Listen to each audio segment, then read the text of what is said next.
Pada persidangan pra-peradilan Peggy Setiawan, penyidik Polda Jawa Barat justru memeriksa 2 terpidana kasus pembunuhan Vina dan Eki di Ditreskrimum Polda Jawa Barat. Penyidik melakukan tes psikologi terpidana untuk membuat diagnosis psikologis. Memilih tak hadir pada pemanggilan pra-peradilan Peggy Setiawan, penyidik Polda Jawa Barat pada Senin 24 Juni 2024 malah melanjutkan pemeriksaan para terpidana kasus pembunuhan Vina dan Eki. 2 terpidana, Eko Ramadhani dan Jaya, menjalani pemeriksaan tes psikologi di Polda Jawa Barat. Terpidana Jaya menjalani pemeriksaan selama 6 jam, sementara terpidana Eko Ramadhani selama 3 jam. Keduanya diperiksa didampingi tim kuasa hukum.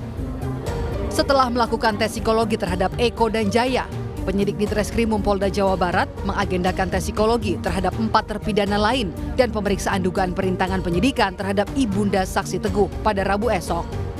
Sempat dua-duanya masuk di ruangan pemeriksaan yang tadi dilakukan oleh saudara Jaya, antara Eko dan Jaya itu menjadi satu dari mulai 4:30 sampai akhir kita ini.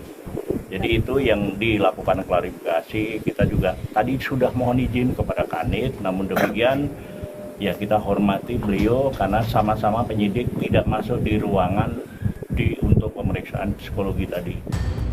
Sementara itu, pengacara para terpidana kasus Vina mengaku sulit untuk menemui salah satu terpidana atas nama Sudirman. Sudirman sulit ditemui sejak dipindahkan pada 21 Mei lalu dari Cirebon ke Bandung. Pihak lapas menyebut Sudirman sulit ditemui karena dipinjamkan dari lapas oleh pihak penyidik Polda Jawa Barat. Kita belum ketemu, bagaimana kita mau bisa tanda tangan kuasa, kita nggak sampai hari ini belum bisa ketemu sama Sudirman. Padahal keluarganya, ibunya terutama sudah wanti-wanti sama kami bahwa tolonglah saya pengen ketemu Sudirman gitu, karena dia udah lama nggak ketemu sejak dibon oleh Polda tanggal 21 Mei yang lalu. Gitu. Ya di samping pesan dari keluarga, tentu kita juga ingin ketemu dia, ya tentu saja sebagai salah satu wujud daripada kewajiban kami sebagai advokat untuk memberikan bantuan hukum. Gitu. Selain penyidikan kasus pembunuhan Vina dan Eki, Polda Jawa Barat kini juga membuka penyelidikan baru terkait dugaan perintangan penyidikan. Namun, belum ada tersangka yang ditetapkan. Tim Liputan, Kompas TV. Perkembangan terkini dari penyelidikan dan penyidikan kasus pembunuhan Vina dan Eki kita tanyakan langsung pada jurnalis Kompas TV Vida Alatas di Mapolda Jawa Barat. Vida, untuk saat ini sidang pra-peradilan Peggy Setiawan ditunda hingga Senin pekan depan. Lalu apakah ada informasi terkait dengan ketidakhadiran pihak penyidik Polda Jawa Barat dalam sidang pra-peradilan perdana yang harusnya digelar kemarin? Ya, Juno, hingga saat ini masih belum ada keterangan ataupun statement dari pihak Polda Jabar terkait ketidakhadiran pihaknya di sidang peradilan atau sidang pra-peradilan penetapan tersangka Peggy Setiawan pada hari Senin lalu. Ini juga yang menjadi pertanyaan kami, awak media, Juno dan juga saudara, di mana kalau kita melihat sebetulnya sebelumnya pihak Ditreskrimum dari Polda Jabar, tepatnya ini adalah Biro Hukum dari Polda Jabar begitu ya, ini menyatakan siap untuk menghadapi sidang pra-peradilan penetapan tersangka Peggy Setiawan, di mana pihaknya ini menyebutkan bahwa telah menyiapkan tim hukum yang akan menghadapi sidang pra-peradilan yang akan dilaksanakan atau yang seharusnya dilaksanakan pada tanggal 24 Juni lalu. Dan juga polisi ini juga sudah melimpahkan berkas perkara tersangka Peggy Setiawan ke Kejaksaan Tinggi begitu ya sejak tanggal 20 Juni lalu. Di mana kalau kita melihat dalam berkas perkara yang dilimpahkan ini sudah ada sejumlah saksi yang diperiksa, tepatnya ada lebih dari 70 saksi yang diperiksa, di mana dari 70 saksi tersebut 18 saksi yang diperiksa ini memberikan atau dinilai memberikan keterangan yang kemudian memberatkan untuk tersangka Peggy Setiawan. Namun memang Juno dan juga saudara, hingga kini kami awak media ini masih belum mendapatkan respon baik itu dari Kabid Humas maupun dari Ditreskrimum Polda Jabar terkait apa kemudian alasan ketidakhadiran pihaknya di pra-peradilan Senin lalu.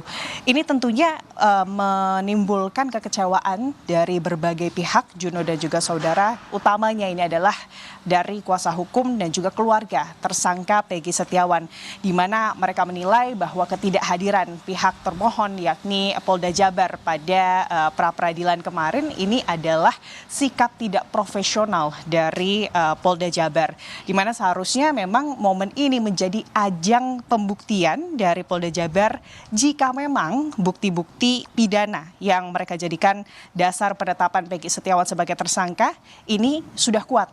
Kalau kita menilik balik Juno dan juga saudara, alasan dari pihak kuasa hukum Peggy Setiawan ini kemudian menggugat Polda Jabar terkait penetapan kliennya Peggy Setiawan sebagai tersangka, ini adalah karena mereka menilai bahwa bukti-bukti yang diberikan oleh penyidik dari Ditreskrimum Polda Jabar atas penetapan tersangka Peggy Setiawan sebagai orang yang terlibat dalam kasus pembunuhan Vina dan juga Eki, bahkan sebagai otak pelaku dari kasus pembunuhan Vina dan juga Eki 8 tahun lalu, ini dinilai lemah. Karena kalau kita melihat selama ini Juno dan juga saudara, bukti-bukti yang diberikan atau dibuka oleh pihak penyidik terkait penetapan Peggy Setiawan sebagai tersangka ini adalah sebatas identitas diri, di mana ada rapot, akte kelahiran dan juga KTP, di mana pihak kuasa hukum Peggy Setiawan menilai jika memang ini kasus pembunuhan, seharusnya bukti penetapan tersangka seorang atas kasus pembunuhan ini berdasarkan scientific crime investigation, di mana itulah yang kemudian menjadi tuntutan dari kuasa hukum Peggy Setiawan, dan tentunya diharapkannya dengan diundurnya sidang pra-peradilan ini ada kemungkinan Juno dan juga saudara, ini merupakan ada indikasi begitu ya dari pihak kuasa hukum yang menyebutkan bahwa ini ada indikasi bahwa Polda Jabar sebetulnya tengah mengulur waktu untuk melengkapi berkas yang saat ini atau sejak tanggal 20 Juni lalu sebetulnya sudah dilimpahkan ke Kejati Jabar begitu ya, dan berharap bahwa kejaksaan begitu ya ini bisa profesional dalam menangani kasus ini. Juno.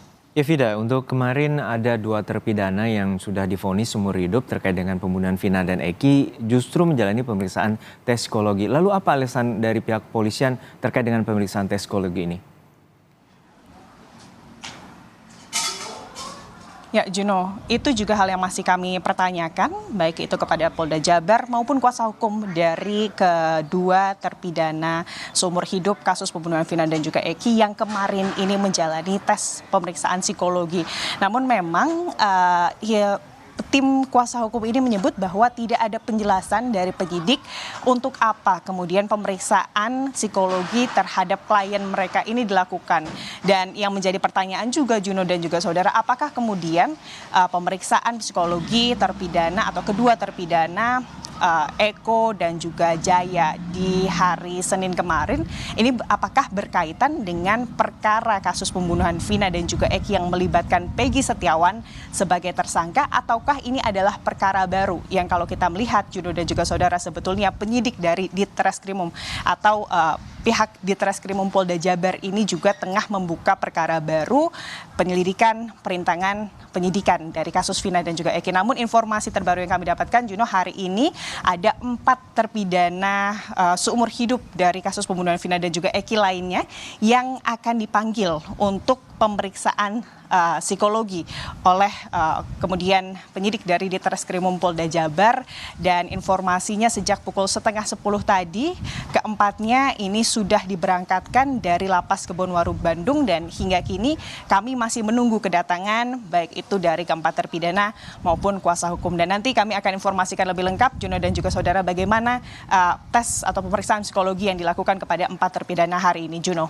Baik, kita nantikan bagaimana hasil dari pemeriksaan tes psikologi terhadap para terpidana kasus pembunuhan Vina dan Eki. Terima kasih jurnalis Kompas TV, Vida Alatas dari Mapolda, Jawa Barat.